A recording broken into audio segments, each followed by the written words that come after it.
안녕하세요. 올드 스토리입니다. 오늘은 여러분을 우아하고 세련되며 특별한 곳으로 모시고 가겠습니다. 거리는 조용하고 건물들은 위험이 있으며 모든 것이 완벽하게 정돈되어 있는 곳입니다.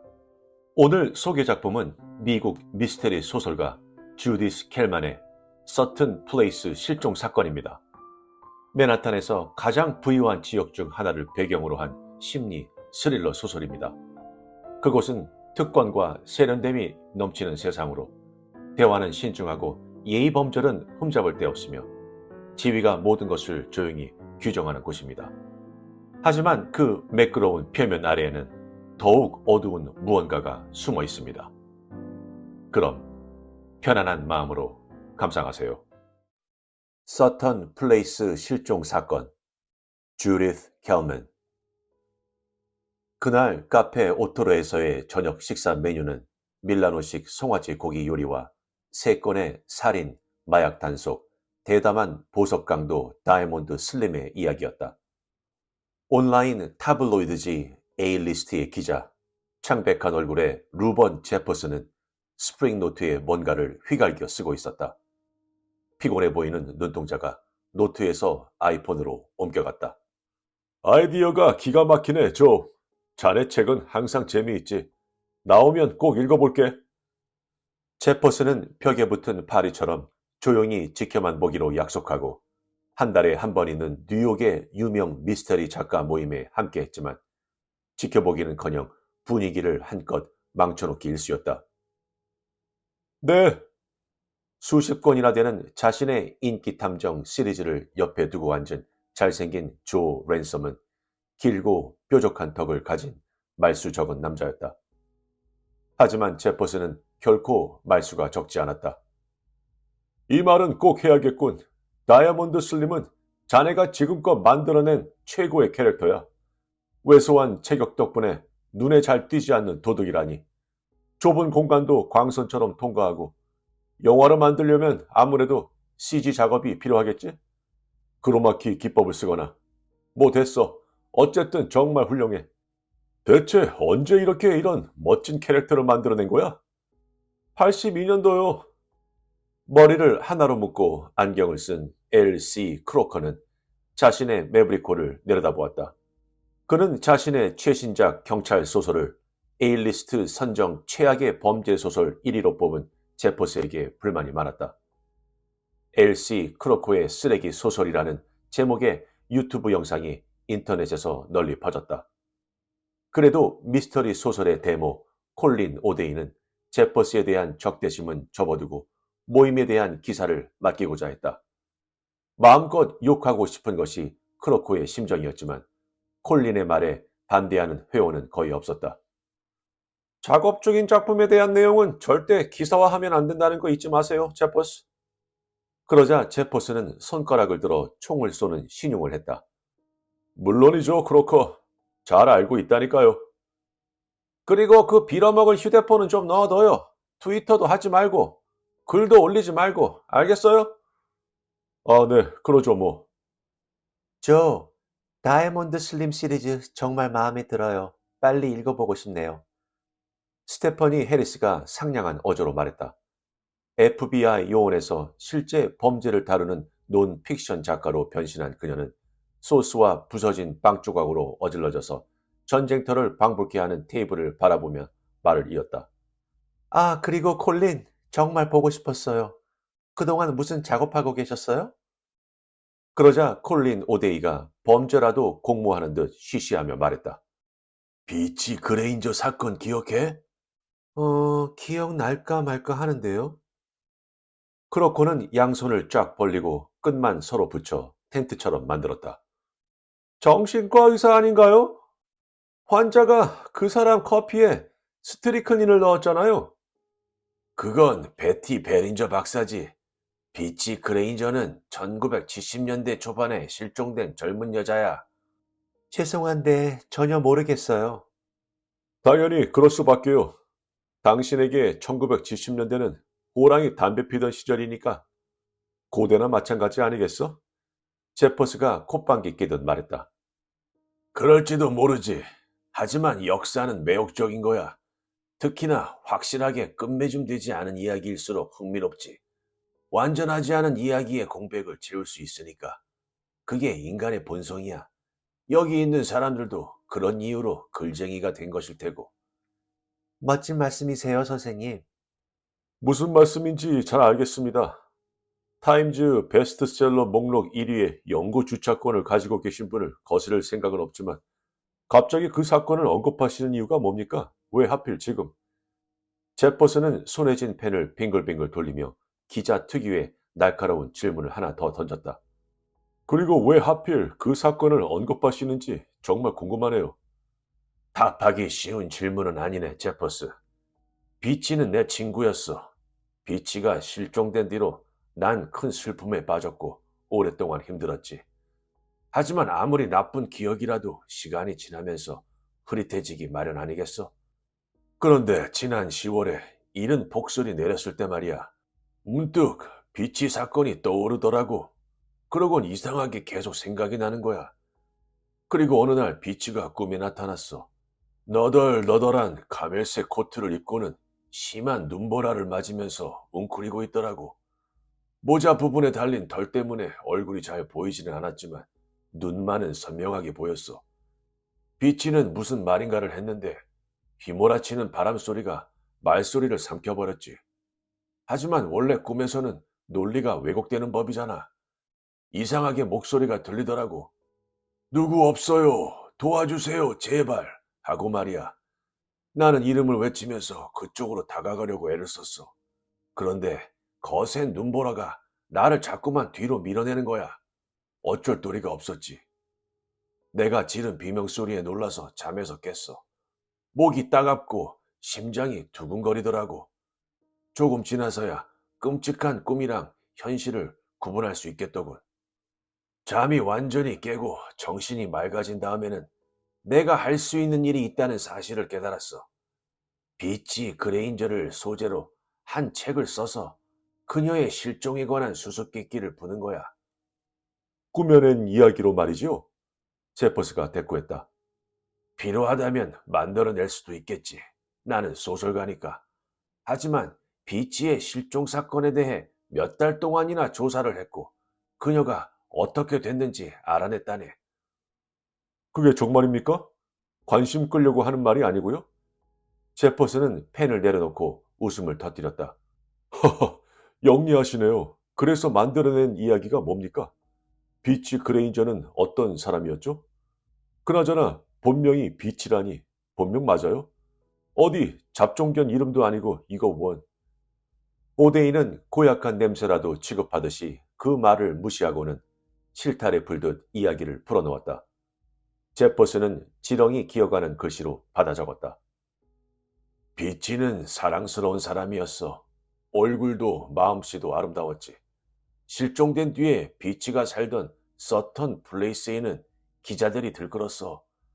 나무 덤불에 숨어 있기도 하고 쓰레기통까지 뒤졌지 뭐야.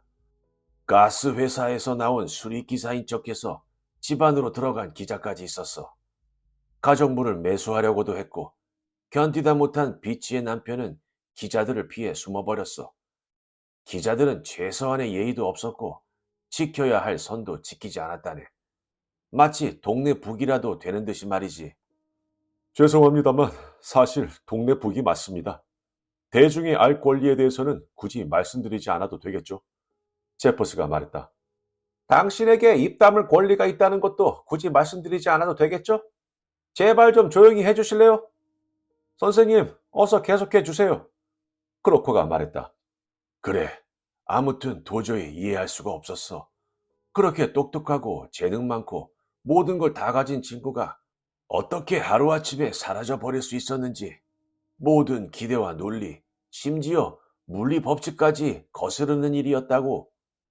음, 내가 비치를 알게 된 건 사건이 있기 2년 전이었지. 우리 와이프가 뉴욕 병원 레지던트로 눈코 쓸 새 없이 바쁘게 일하던 때 우리는 55번가랑 1번 에베뉴 사이에 있는 작은 아파트에서 빠듯하게 살고 있었어. 나는 오래전부터 작가가 꿈이었지만 당시에는 도저히 이룰 수 없는 꿈이라고 생각했지. 출판사에 원고를 보낼 때마다 거절당했거든. 거절 편지는 제 각각이었지만 핵심은 똑같았어. 귀하의 소중한 창작물을 읽어볼 기회를 주셔서 감사합니다. 유감스럽게도 저희 출판사와는 맞지 않아서 돌려보냅니다. 읽다가 좀 구겨지고 커피도 흘렸습니다. 당시 우리 아들 샘은 생후 몇 개월밖에 안 되었는데 그 어린 것이 가엾게도 경련이 있었지 뭐야. 발작을 일으키면서 잠에서 깨기 일쑤였고 달래려고 하면 악을 써가면서 울어대고 어휴. 그런데 밖에만 나가면 또 언제 그랬냐는 듯이 밝아지는 거야. 그래서 나는 아침이 밝기 무섭게 애를 업고 밖으로 나가는 게 일이었어. 하루에 몇 시간씩. 정말 엄청나게 걸었지. 대부분 동쪽으로 향했는데 경기 침체 때문에 범죄율이 늘어나서 한창 시끄러울 때였어. 강도, 차량 총격전, 주택 침입, 강간 등등 사고가 끊이질 않았지. 거기에 비하면 서턴 플레이스는 안전하고 고요한 전국이었어. 위풍당당한 고층 건물, 우아한 타운하우스, 호화로운 단독주택, 서턴 강과 이스트 강 사이의 좁은 길 양쪽으로 깔끔하게 가꿔진 정원, 59번가 다리끼수기에 마련된 매력적인 작은 공원. 사람들은 나무 벤치에 앉아 책을 읽거나 지나가는 배를 구경하거나 일광욕을 했지. 어느 포근한 초가을 아침이었어. 그날도 어김없이 샘을 데리고 나갔지. 아파트를 나서서 몇 불로 걸었는데 갑자기 찬바람이 불어오더라고. 그러고는 먹구름이 불길하게 하늘을 가득 메우더니 번개가 치는 거야. 곧 비까지 내리더군. 굵은 빗방울이 조금씩 떨어지다가 장대비로 바뀌어 퍼부었지. 나는 놀라서 몸을 수그리고 비 피할 곳을 찾아서 어느 타운하우스 입구에 아치 지붕 아래로 갔지만 비바람까지 피할 수는 없겠더라고. 하지만 이른 시간이라 문을 두드리기도 겁이 났지. 잠이 덜 깬 집주인이 날 침입자로 오해하고는 장전된 총을 들고 문가로 숨죽여서 다가오는 모습이 상상됐거든. 이제 애까지 깨서는 보채며 울기 시작했어. 달래려고 했지만 소용없었지. 그렇지만 애가 무슨 잘못이 있었겠어? 다 무능한 아빠 잘못이지. 일기예보를 듣고 대비를 했어야 했는데 참 내가 왜 그랬는지. 그런데 바로 그때 문이 열리면서 하얀 실크 가운을 입은 비치 그레인저가 나타난 거야. 맨발에 화장기 없는 얼굴이었고 갈색 머리카락은 헝클어져 있었지만 무척 아름답더라고. 핏기는 없지만 도톰한 입술도 그렇고. 하지만 가장 아름다운 건 눈동자였지. 월장석 같은 회색빛 눈동자에 언뜻 파란색이 섞여 있었거든. 그녀의 집도 그녀만큼이나 아름답더군. 알록달록한 보석 같은 오리엔탈 카펫에 싱그러운 하얀색 꽃이 담긴 기다란 크리스털 꽃병에 앤티크 가구에 눈부신 미술품들에 그렇게 가까운 거리였는데도 우중충한 우리 집이랑은 전혀 달랐지. 새로운 세상에 온 기분이었어. 게다가 이른 시간인데도 정말 친절하더라고. 이런, 흠뻑 젖었네요. 들어오세요. 얼른요. 그러다 큰일 나겠어요. 비치는 종종 걸음을 치면서 들어가더니 수건이랑 새 옷, 쌤한테 꼭 맞는 파란색 아기 옷까지 내오더군. 언젠가 태어날 아이들을 위해서 미리 준비해놨다고. 보조개가 쏙 들어가는 웃음을 수줍게 지으면서 말이야. 그때쯤 비는 그쳤지만 비치는 좀 더 있다 가라면서 커피를 권했어. 검은색 화강암으로 된 아일랜드 식탁에 에나멜과 크롬으로 된 멋진 빨간색 커피 머신이 놓여 있었지. 버튼을 누르니까 커피콩이 갈리고 뜨거운 물이 한 방울씩 떨어지면서 거품 가득 신선한 에스프레소가 만들어지는 거야. 비치는 행복한 얼굴로 카푸치노를 좋아하는 자신을 위해 남편 헤럴드가 깜짝 선물로 주문한 거라고 하더군. 난 카푸치노란 말도 그때 처음 들어봤는데 계피가루랑 초콜릿 가루를 뿌린 커피가 정말 맛있더라고. 비치는 천국이 따로 없네요. 그렇죠? 라고 했어. 그게 비치가 즐겨 쓰는 말인 건 나중에 알았지. 그렇게 그날 아침의 악몽은 행복으로 변했지. 정말 운이 좋았어. 멋진 이방인을 만나 그녀의 멋진 집에서 비바람을 피할 수 있게 되다니 기적처럼 말이야. 신기하게도 샘은 비치를 보자마자 울음을 멈추더군. 마치 비밀의 스위치를 누른 것 같았다니까. 비치를 보더니 곧바로 까르르 웃으면서 귀여운 짓을 하는 거야. 그런 걸 두고 첫눈에 반한다고 하나 봐. 물론 비치도 샘을 귀여워했지. 왕자님, 안녕? 꿀이 떨어지는 것 같아. 아유, 예뻐라. 그리고 몇 달 동안 샘이랑 나는 거의 매일 비치를 만났어. 동네를 걷다 보면 어느덧 비치도 나와서 같이 걸었지. 항상 자기랑 내가 먹을 카푸치노를 들고 와서는 안녕, 콜린. 나 왔어. 우리 왕자님 잘 있었어? 오늘 우리 왕자님 컨디션 어때? 라고 말을 걸었지. 참으로 편하고 너그럽고 재미있는 성격이었어.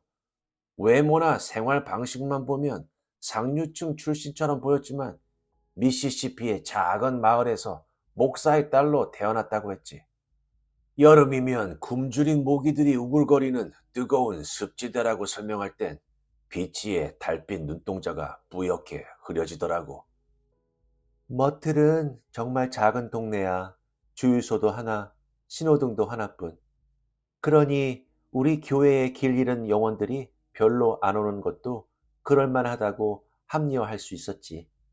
그래도 동네 자체는 찾기 쉬워. 아무것도 없는 외딴 쪽으로 쭉 운전해 가다가 좌회전하면 되거든. 나처럼 호기심 많은 여자애들한텐 어울리지 않은 곳이었지. 물론 부모님 생각은 달랐어. 부모님은 내가 공부와 교회, 합창단에 열중하기를 바라셨지. 하지만 난 세 가지 다 게을리하고 몰래 빠져나가서 친구들이랑 어울렸어. 나처럼 환상에 젖은 여자애들. 그리고 커다란 할리 데이비슨 오토바이를 몰고 다니는 문신 있는 남자애들. 고작 16의 나이에 세상을 다 안다고 생각하면서 말이야. 비치는 고등학교를 중퇴한 19살에 건장한 청년 레이 에이들런이랑 사랑에 빠졌다더군. 레이는 그녀를 사랑한다면서 영원히 함께 하자고 했대. 결혼을 약속한 거나 마찬가지였지. 그래서 비치는 그에게 다 줘도 괜찮다고 생각한 거야. 비치 눈에는 그와의 미래가 분명히 보였겠지. 레이랑 결혼해서 뉴욕이나 파리 같은 대도시에 살면서 가수가 되는 거 말이야.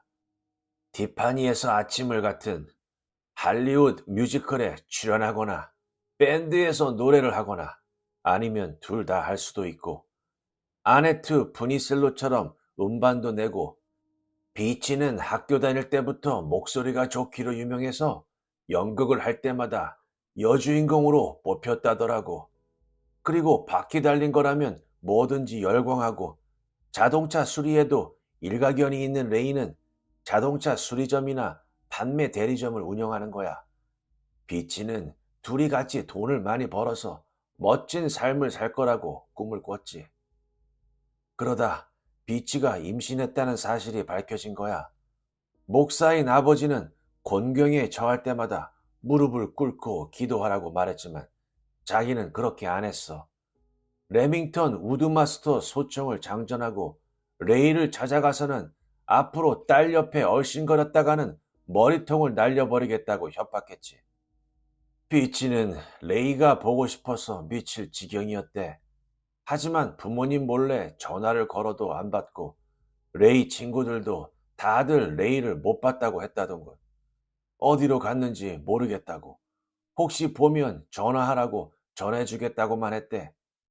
비치는 아마 우리 아버지가 무서워서 그랬을 거야 라고 하더군. 다들 아버지를 무서워했거든. 일요일 설교 시간에는 꼬마 애들까지 자세를 똑바로 하고 눈을 크게 뜨고 있었으니까.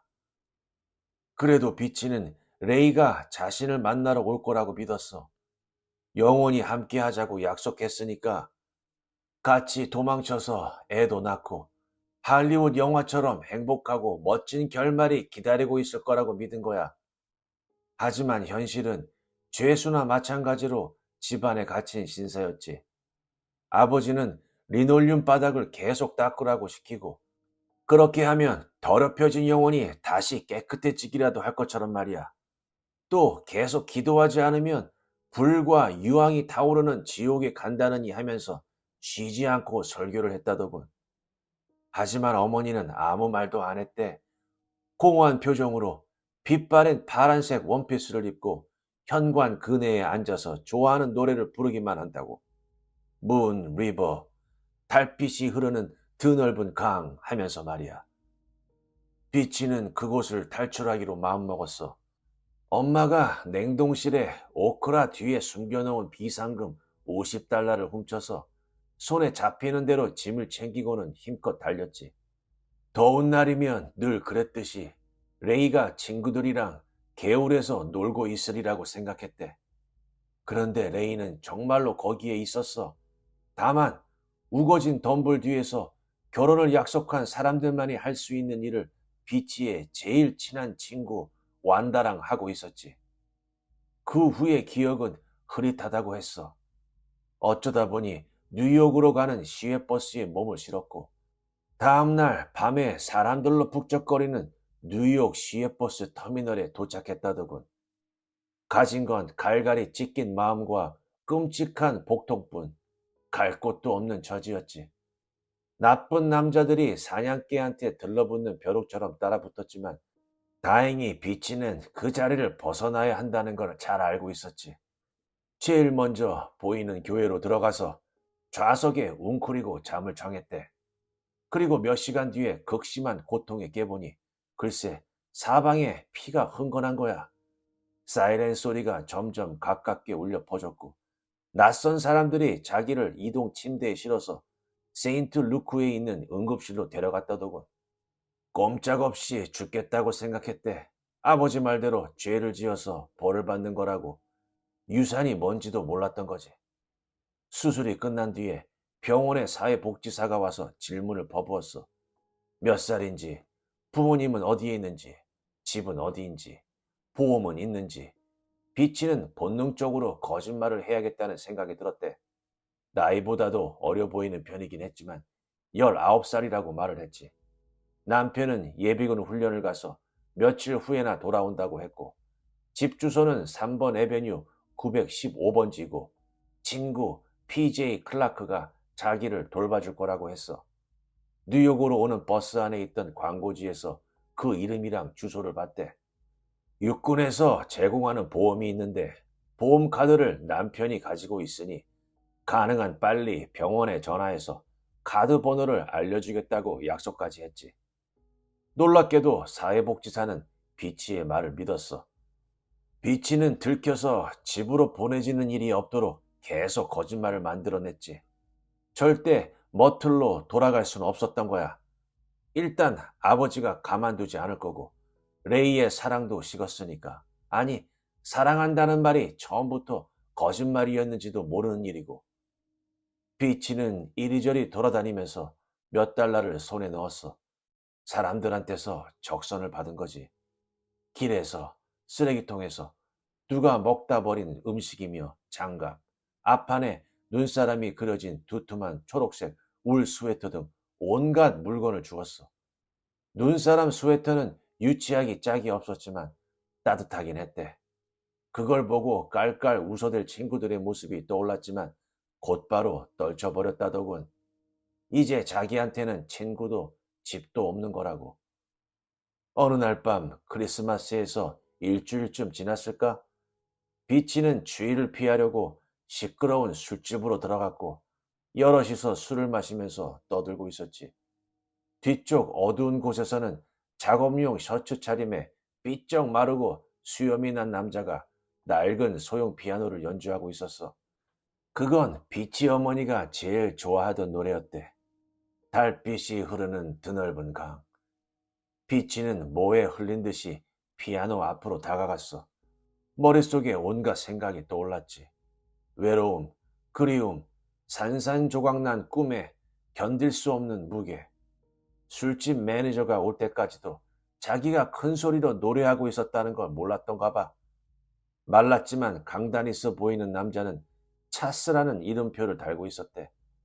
비치는 그가 자신을 쫓아낼까 봐 경찰이라도 부를까봐 무서웠지.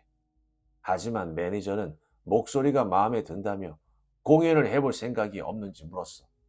늘 나오던 가수가 펑크를 냈다면서 원한다면 대신 공연을 해달라고 말이야.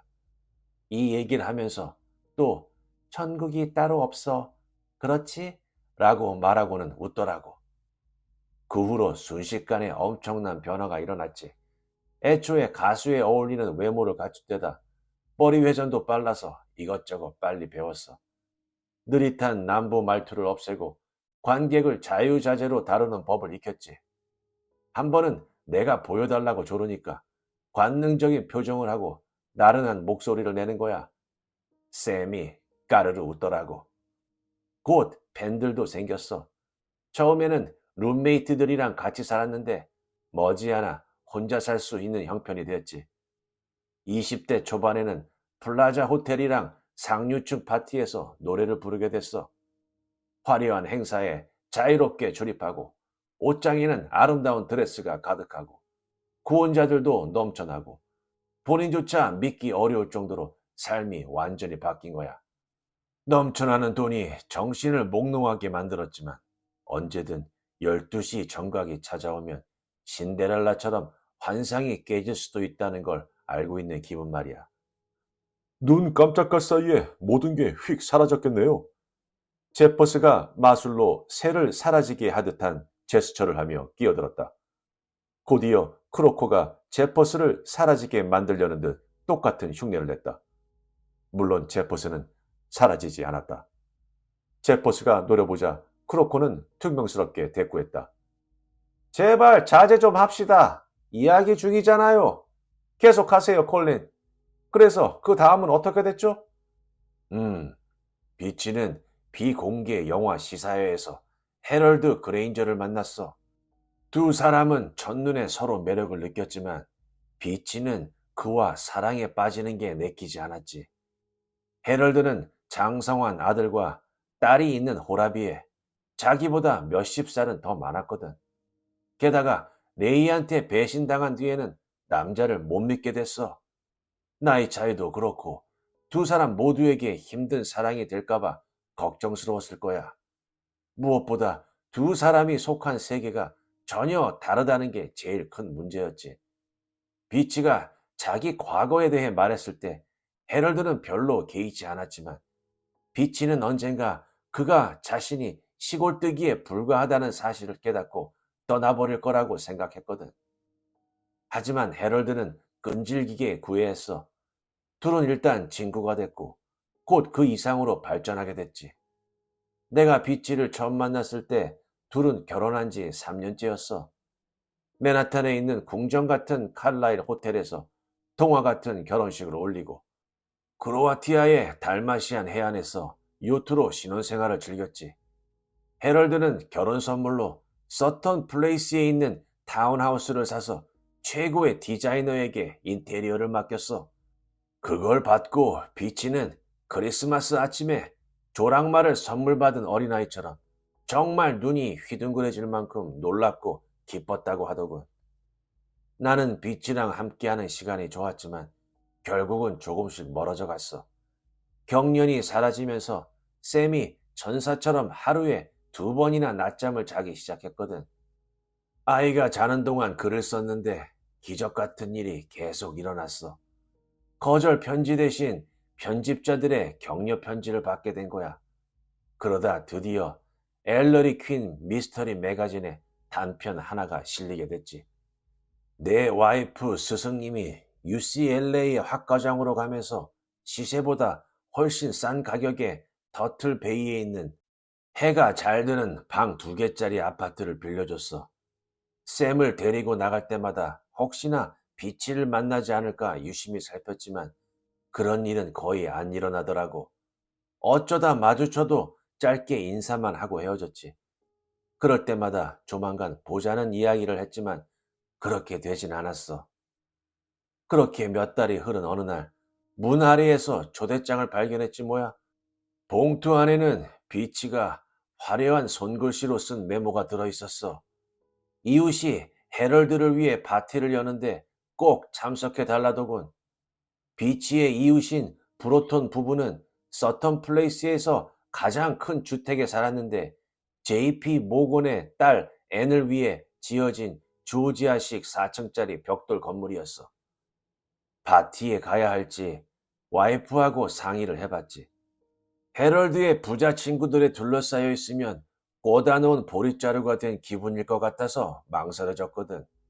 다들 고급 맞춤복을 입고 해리 윈스턴 같은 고급 액세서리로 온몸을 감싸고 있을 텐데 그런 자리에 입고 갈 만한 옷도 없었고 말이야.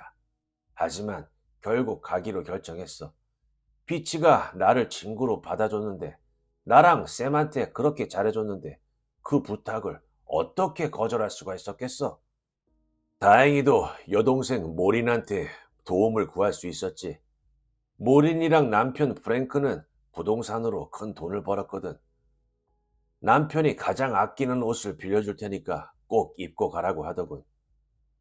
파티가 있던 날은 4월 초치고는 이례적으로 따뜻한 날씨였어. 라일락 향기를 실은 산들바람이 불어왔고 이스트강이 내려다 보이는 정원에서 하얀 코트를 입은 웨이터들이 샴페인이며 까나페를 날랐지. 재빠른 모토보트들 사이에서 거대한 여인선이 화물선을 끌고 느릿느릿 움직였고 주변을 둘러싼 낮은 절책에는 작은 조명들이 장식되어 있었어. 현악 사중주단은 브람스의 이중 협주곡, 파엘벨의 카논, 하이든의 황제 찬가 같은 아름다운 곡들을 연주했고, 그날 일이 놀라울 정도로 하나하나 자세하게 기억나. 그날 저녁은 내게 마치 호박 속의 화석처럼 선명하게 박혀버린 거야. 헤럴드 자식들도 파티에 왔더라고. 아들 트레이는 아버지를 빼다 박았지만 좀 더 냉정하고 거만해 보였어. 금실로 짠 미니 드레스에 반짝거리는 하이힐을 신고 껌을 짝짝 씹어대는 금발 여자를 옆에 끼고 있었지. 딸 마리사는 청바지에 헐렁한 흰색 티셔츠, 가우보이 부츠 차림으로 혼자 왔는데 둘 다 차갑고 남을 업신여기는 듯 행동하더군. 어그러진 부모 자식 관계에 전형을 보는 것 같았지. 종 자체가 다르게 느껴지는 사람들 틈에서 적응하려고 길을 쓰고 있는데 우뚝 선 옥구나무 그늘에 서서 강을 바라보고 있는 비치가 보이더라고. 혼자 있고 싶어 할지도 모른다는 생각에 좀 망설여졌지만 나도 모르게 그쪽으로 다가갔지. 가까이서 괜찮냐고 물으니까 비치가 뒤돌아서 달빛 눈동자로 나를 유심히 보다가 이렇더군. 컬린, 넌 작가라서 좋겠구나. 네 이야기가 어디로 흘러갈지 결정할 수 있잖아. 나는 꼭 그런 것만은 아니라고 했지. 물론 내 마음대로 상상하고 가능성을 실험해 볼 수는 있지만 일단은 말이 되는 이야기여야 하니까. 이야기란 무릇 일관성과 신빙성, 내적 논리를 갖춰야 하는 거잖아. 독자들이 받아들일 만한 이야기를 써서 책으로 내려면 작가가 제 마음대로만 할 수 없지. 그냥 꽉 막힐 때도 있고, 이 다음엔 무슨 내용을 어떻게 써야 할지, 모든 이야기를 어떻게 연결시켜야 할지 알 수 없을 때도 있고 말이야. 그러자 제퍼스가 웃었다. 그래도 통장에 입금될 돈을 생각하면 힘이 나지 않습니까, 콜린? 크로커가 제퍼스를 사납게 째려보면서 조용히 하라는 신호를 보냈다. 그러고 나서 나는 아내를 찾으러 갔고 우리 부부는 집 안으로 들어갔어.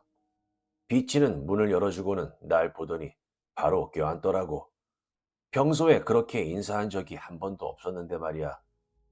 그러면서 내 귀에 대고 잘 되길 빌어, 친구야. 너랑 쌤이 항상 행복하기를 하고 속삭이는 거야. 그제야 헤럴드를 부르러 가더군. 그런데 자리에 앉자마자 우리 베이비시터가 반쯤 정신 나간 목소리로 전화를 걸어온 거야. 잠깐 한눈판 사이에 쌤이 높은 곳에서 떨어졌대. 전화기 너머로 경기 일으키듯 우는 애 울음소리가 들려왔지. 우리 부부는 얼른 집으로 가서 샘을 레녹스 힐에 있는 응급실로 데려갔어. 다행히 별다른 이상은 없었고 의료용 강력 접착제로 이마에 상처를 봉합하고 집으로 돌아왔어. 다행이다. 그땐 그렇게 생각했지. 그런데 말이야, 다음날 오후에 해럴드가 잔뜩 흥분한 목소리로 전화를 했어. 비치한테 연락 안 왔냐고, 혹시 어디 있는지 아니냐고 묻더라고. 어제 파티 이후로 못 봤다는 거야. 저녁을 다 먹고 남자들끼리 서재에 가서 꼬냑을 마시며 시가를 피웠다는데 잠시 후에 비치가 와서 피곤하니까 먼저 잠자리에 들겠다면서 인사를 했대. 헤럴드가 1시간 정도 후에 가보니 침실이 닫혀 있었다더군.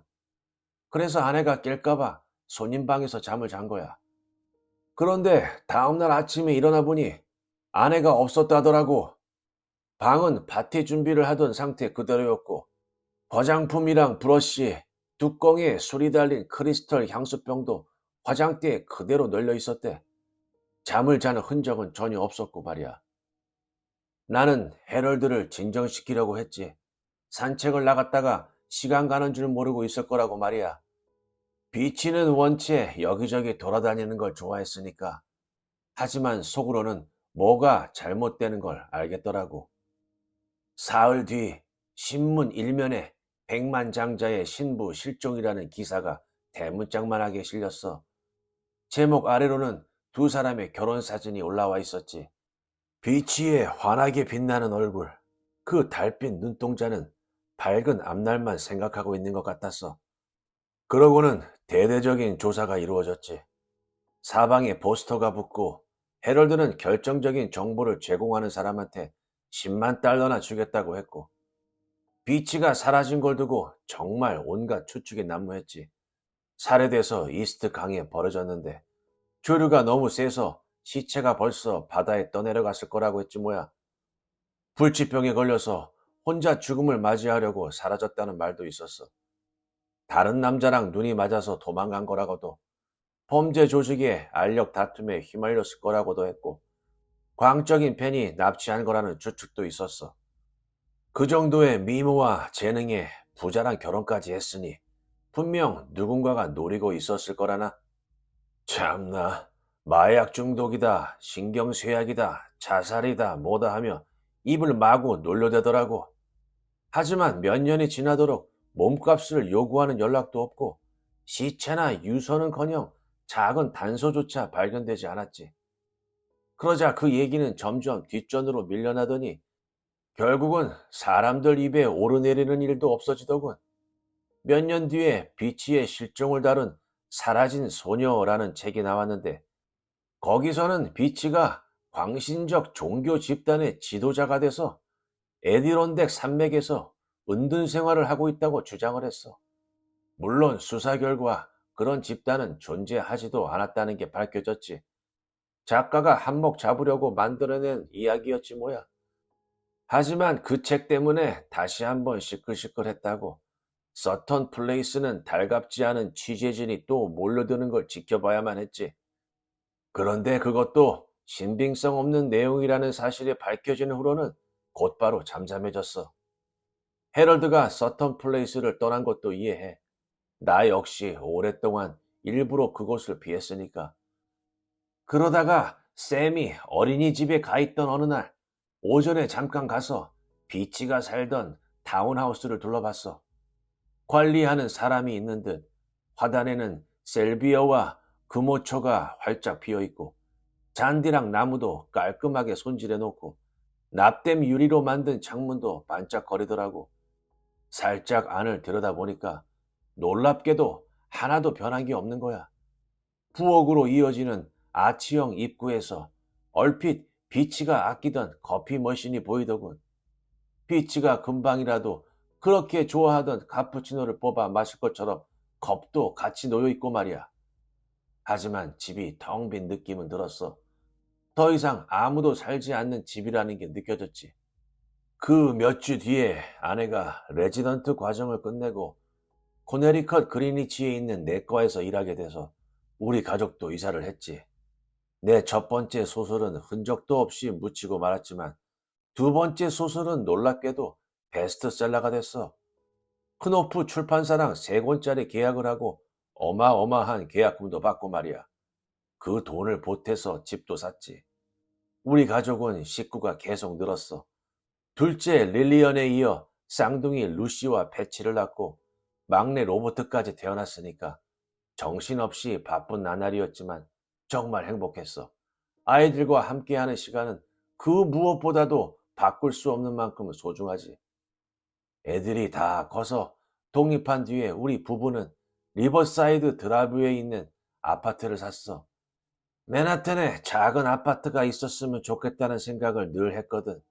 강이 보이는 아파트를 원했는데 중개업자가 보여주는 매물마다 이스트 사이드 쪽이라 거절했었지. 서턴 플레이스에서 떨어진 곳이면 좋겠어서 말이야.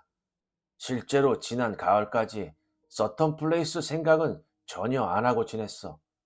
그런데 갑자기 문맹 대치 기금 모금 행사에서 연설을 하기로 했고, 그날 출발하고 나서야 행사 장소가 비치의 집에서 한 블록 떨어진 펜트하우스라는 걸 알았지 뭐야.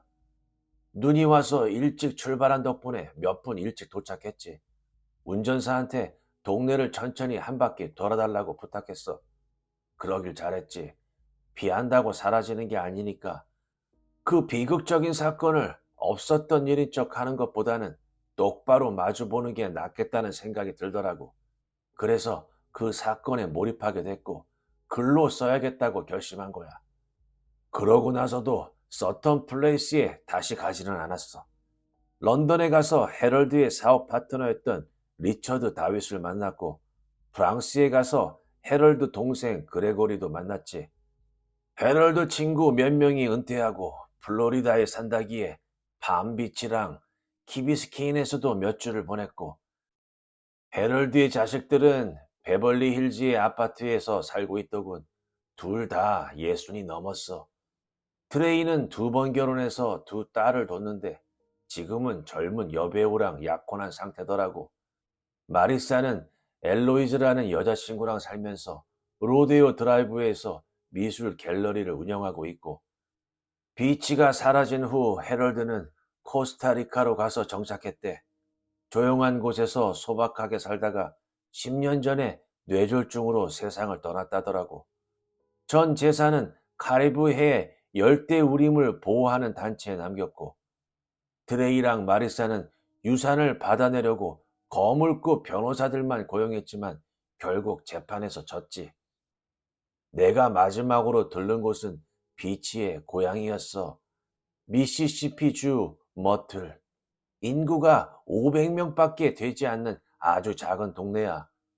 집집마다 다 알고 지내는 그런 동네 알지? 다들 적극적으로 도움을 주려고 하더군.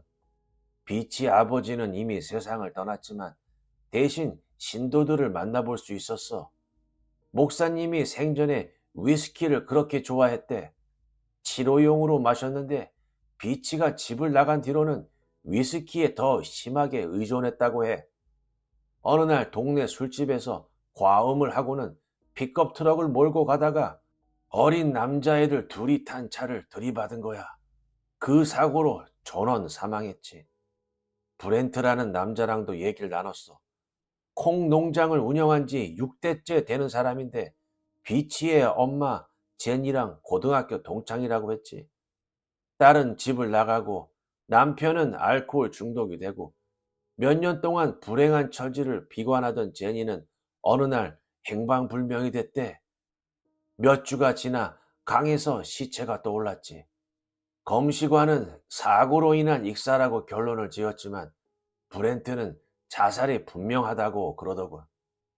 비치가 다닌 고등학교의 영어 교사였던 바비 클라인이랑도 얘기를 했어. 비치는 예쁘고 인기 많은 여학생이었지만 때로는 이상하리만치 진지한 면이 있었다고 해. 비치가 어렸을 적 제일 친했던 친구 노라 비 스트랭이랑 클라라 에디슨도 비슷한 소리를 했어. 서로 머리를 만져주거나 실없는 농담을 하면서 즐겁게 놀다가도 갑자기 침울해지곤 했다는 거야. 두 사람 모두 지금은 손주들을 둔 할머니가 되었는데 오로지 비치만 옛날 모습 그대로 머물러 있는 느낌이 들더라고. 제퍼스의 메모 속도가 점점 더 빨라졌다. 가끔씩 무릎에 대충 숨겨놓은 아이폰을 두드리기도 했다. 머틀에서는 더 이상 추적할 단서가 없는 것 같았어. 그래서 비행기 예약이 되어 있는 날 아침에 치치 에이들런이라는 여자가 내 휴대폰으로 전화를 건 거야. 내가 비치에 대해 물어보고 다닌다는 이야기를 들었던가 봐. 몇 년 전에 잭슨빌로 이사했는데 나를 만나려고 3시간 동안이나 차를 끌고 왔다더군. 식당에서 만나기로 약속을 잡고 비행기 시간을 변경했지. 그 여자는 비치에 대해 할 말이 많았는데 모조리 나쁜 얘기뿐이었어. 아들 레이가 고등학생 때 비치에게 빠져서 사귀기 시작했다고 하더군. 비치가 겉과 속이 다른 여우 같은 계집애라는 게 뻔히 보였었다면서. 아들이 예쁜 얼굴만 보고 푹 빠져서 정신을 못 차렸다고 했지. 그렇게도 착했던 아들이 그 여자 표현을 빌자면 그 걸레 같은 년한테 빠져서 엉망이 됐다고 말이야. 마약에 빠지고 마약을 사려고 도둑질까지 하고 감옥을 아주 여러 번 들락날락 했다더라고. 그러다 2004년에 가석방 됐을 때 술집에서 싸움에 휘말려서 총에 맞아 죽었대. 아내와 내 아이를 남겨두고 말이야. 그 여자는 그게 다 비치 탓이라고 하더라고. 두 사람은 고등학교 때 이후로 만난 적도 없는데 말이지. 사람들은 정말 자기가 보고 싶은 것만 보나 봐. 제퍼스가 웃음을 터뜨렸다. 그러게 말입니다. 그렇게 조금씩 퍼즐이 맞춰졌고 이제 책을 쓰기에 충분했지만 난 만족할 수가 없었어. 비치의 집을 다시 찾아가 봐야겠다고 생각이 들더라고. 어떤 장소건 제대로 들여다보면 중요한 비밀을 발견할 수 있는 법이니까. 나의 비서 에린, 검색 실력이 최고인 건 알지? 에린이 도움으로 시내 부동산 기록을 조사했어. 그레인저 부부의 타운하우스는 명의가 6번 바뀌었더군.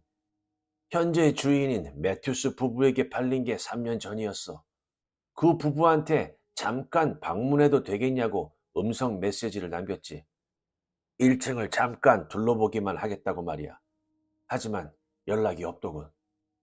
물론 충분히 이해할 수는 있는 일이지. 자기 집을 비극적인 사건이랑 연결시키고 싶을 리가 있겠어? 그렇죠. 집값도 떨어질 수도 있고 공포 체험을 좋아한다면 모를까. 제퍼스가 말했다. 그 공포 체험에 넣으면 딱 좋을 인물이 또 있는데 말이죠. 크로코가 제퍼스를 노려보며 덧붙였다. 그래서 어떻게 됐죠? 스테파니도 끼어들었다. 그 집에 가보셨어요? 음, 마지막으로 한 번 더 메시지를 남겨서 출판사에 전화해보라고 했지. 내가 사기꾼이 아니라 진짜 작가라는 사실을 확인해 줄 거라고 말이야. 그래도 연락이 없더라고. 어쩔 수 없이 그냥 책을 마무리해야겠다고 생각하곤 대신 그 집을 밖에서 한 번 더 보기로 했어. 바로 지난 목요일에 다녀왔지. 오랜 친구 펠리디아랑 점심을 먹고 헤어진 뒤에 서턴 플레이스를 향했어. 가까운 거리라 걸어가는데 갑자기 하늘이 어두워지면서 가랑비가 내리기 시작하는 거야. 길 건너에서 그 집을 쳐다봤지. 화단 한쪽에 곰 인형이 얼굴을 땅에 박고 있더군. 2인용 유모차가 계단 난간에 기댄 채 널브러져 있고 그때쯤 빗줄기가 세졌는데 난 알아차리지도 못했어. 길을 건너서 좀 더 가까이 다가갔지. 그런데 집안에서 빨간 머리 여자가 곰 인형이랑 유모차를 가지러 급하게 뛰어나오는 거야. 나를 흘낏 보더니 믿기지 않는다는 듯이 다시 한번 쳐다보고 맙소사, 이게 꿈이야 생시야? 콜린 오데이 작가님 아니세요?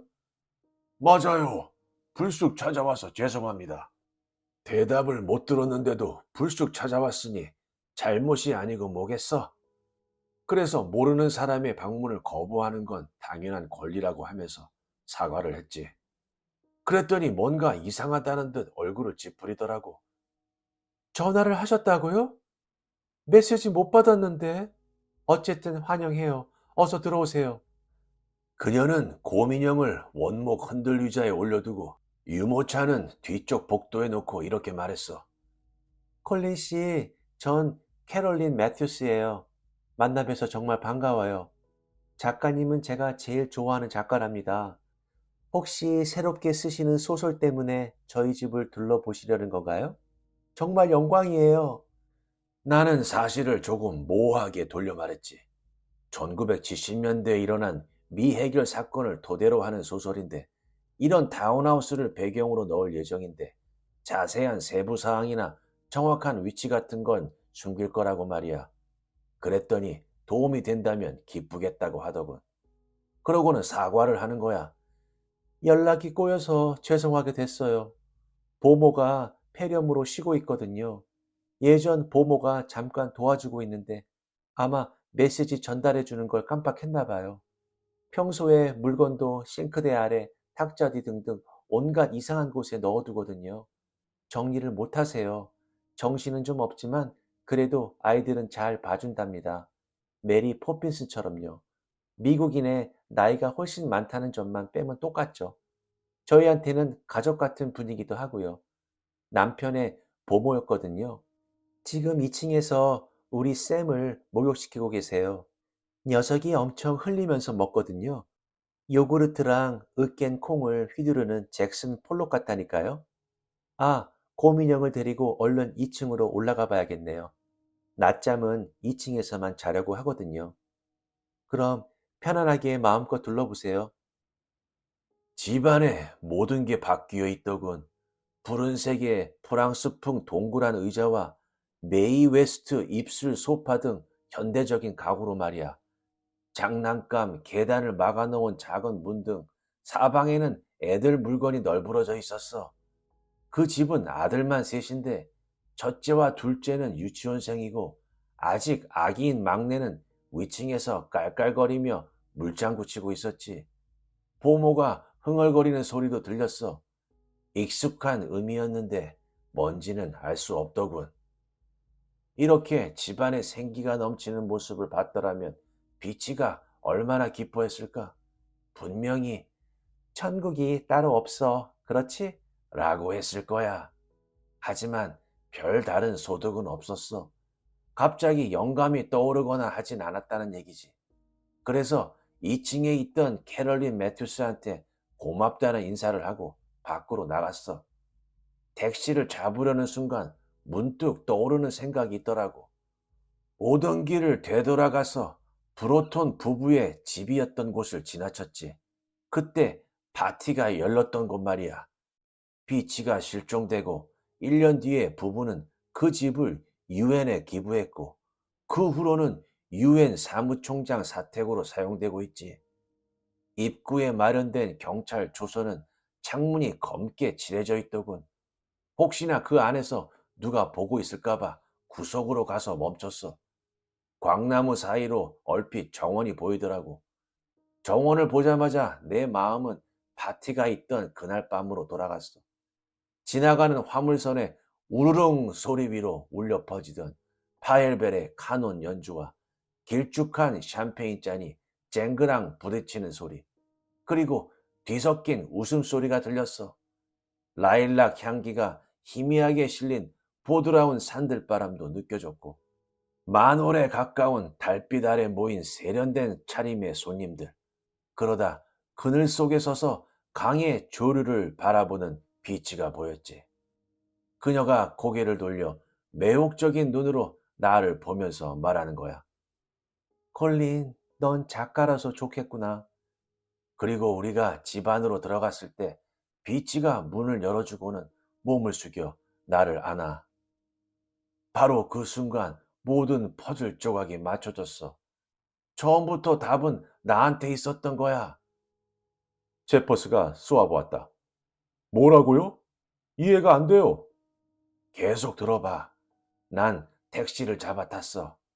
택시 안에서 매제한테 전화를 걸었지.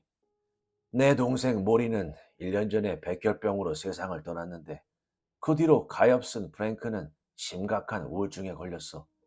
거의 먹지도 못하고 밖에 나가지도 않고 말이야. 감정을 억누르기가 힘들었지만 내 생각이 맞다고 확인되기 전까지는 프랭크한테도 사실대로 말하고 싶지 않았어. 그냥 책 작업을 하고 있는데 모린의 물건 중에서 확인할 게 있다고만 했지. 프랭크 집에 도착해서 부부 침실로 올라갔어. 프랭크는 모린의 물건을 차마 버리지 못하고 그대로 남겨뒀더군. 모든 게 몰인이 살아있을 적 그대로였어. 내가 잡고 있는 물건이 곧바로 눈에 띄었지. 제퍼스는 귀 뒤쪽을 긁었다. 여전히 이해가 안 되는데요? 그날 비치가 나를 안았을 때 내가 빌려 입은 턱시도 주머니에 뭔가를 넣은 느낌이 들었거든. 뒤져보니 쪽지더라고. 세월에 노랗게 색이 바랬지만 그대로 남아 있었어. 거기 적힌 말은 영원히 잊을 수 없을 거야. 내용은 이랬어. 더 이상 거짓된 삶을 견딜 수가 없어. 이곳은 내가 있을 자리가 아니고 영원히 그럴 거야. 오늘 밤 이 모든 걸 끝내야 해. 그동안 조류의 움직임을 눈여겨봤어. 저 강이 가야 할 곳으로 날 데려다 줄 거야. 헤럴드한테는 미안하다고 전해줘. 어쩔 수 없었다고. 크로코가 헉 소리를 내며 놀랐다. 아니 그럼 자살한 건가요? 전혀 예상 못한 얘기네요? 제퍼스의 눈이 놀라서 휘둥그레졌다. 비치 그레인저가 스스로 목숨을 끊었다고요? 확실합니까? 어쨌든 마침내 진실을 알게 된 거지.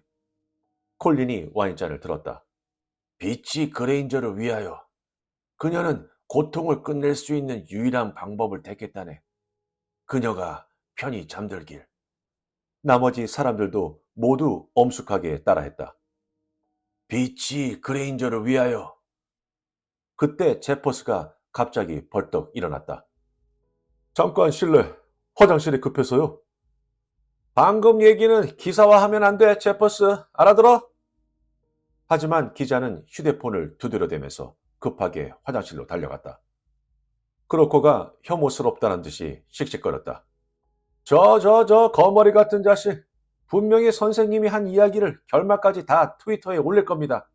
자기가 쓴 이야기인 척 하면서요. 당장 가서 저 자식이랑 휴대폰을 같이 변기에 버려야겠어요. 콜린이 한 손으로 크로코를 저지했다. 괜찮아. 내버려둬. 게으르고 비열하고 비윤리적인 놈입니다. 남의 걸 훔치면서 양심의 가책도 못 느끼고 남의 고통 따위는 신경도 안 쓰는 놈이죠. 이미 벌을 받은 거야. 그런 자신과 평생을 살아야 하니까. 다음날 아침 추운 날씨에 잔뜩 껴입은 콜린은 택시를 타고 서턴 플레이스로 향했다. 그는 비치가 살던 동네를 마지막으로 걸은 후 얼마 전 1번 에베뉴에서 발견한 맛있는 케이크 가게로 향했다. 그곳의 카푸치노는 세계 최고라고 할 만했다. 그는 뒤쪽의 작은 테이블에 앉아 주문을 했다. 비치가 가장 좋아하는 카푸치노와 크로아상, 그리고 토트백에서 아이패드 미니를 꺼냈다. 루번 제퍼스의 특종, 실종된 미인의 수수께끼가 드디어 풀리다가 오늘자 A리스트에 가장 크게 실렸다. 미시시피 머틀에서 보낸 어린 시절, 레이 에이들런의 배신과 그의 비극적인 말로, 코스타리카로 떠난 헤럴드, 그의 자식들이 유산을 둘러싸고 벌인 소동 등 콜린이 보기에도 만족스러울 만큼 자세한 내용이 다 들어간 기사였다. 콜린이 발견했다고 말한 비치의 유서를 위조해서 실기까지 했다. 그녀의 이야기를 몽땅 그대로 삼켜서 전혀 입증하지도 않고 도로 내뱉은 셈이었다. 그는 당연히 부도덕했고 현명하지 못하기까지 했다. 사실 그 이야기는 콜린이 지어낸 것이니까. 하지만 되돌릴 수는 없다. 제퍼스의 기사는 여기저기 옮겨져 영원히 남을 것이고 지금 당장은 진실로 받아들여져서 영향력을 발휘할 것이다. 주문한 것이 나왔다. 그는 시간을 확인한 후 값을 치르고 밖으로 나갔다. 건물 모퉁이 근처에 후드 달린 카멜색 코트를 입은 나이 많은 여자가 추위에 몸을 웅크리고 있었다. 노숙자처럼 보였다. 도와주세요. 도와주세요. 콜린은 그녀에게 다가갔다. 친구, 이거 받아. 너 주려고 산 거야. 그러고는 카푸치노와 크로상을 꺼냈다. 여자는 컵을 움켜잡고 한 모금 마셨다. 그녀의 주름진 눈이 기쁨으로 좁혀졌지만 콜린은 달빛을 닮은 회색빛을 볼 수 있었다. 고마워, 친구. 여자는 한 모금 더 마시고 말했다. 천국이 따로 없어. 그렇지?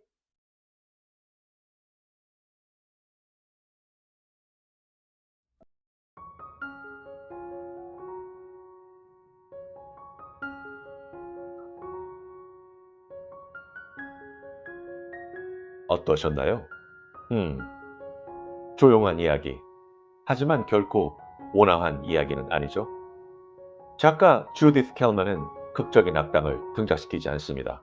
대신 사회적, 정서적, 경제적 불균형이 어떻게 서서히 위험한 상황으로 이어질 수 있는지를 보여줍니다.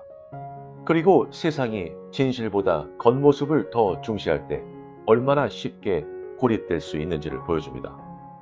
겉으로 보기에 이 이야기는 부와 세련됨, 흠잡을 데 없는 매너를 보여주죠. 하지만 세심하게 유지된 그 우아함 이면에는 작가 주디스 켈만이 더욱 날카로운 메시지를 전달하고 있습니다.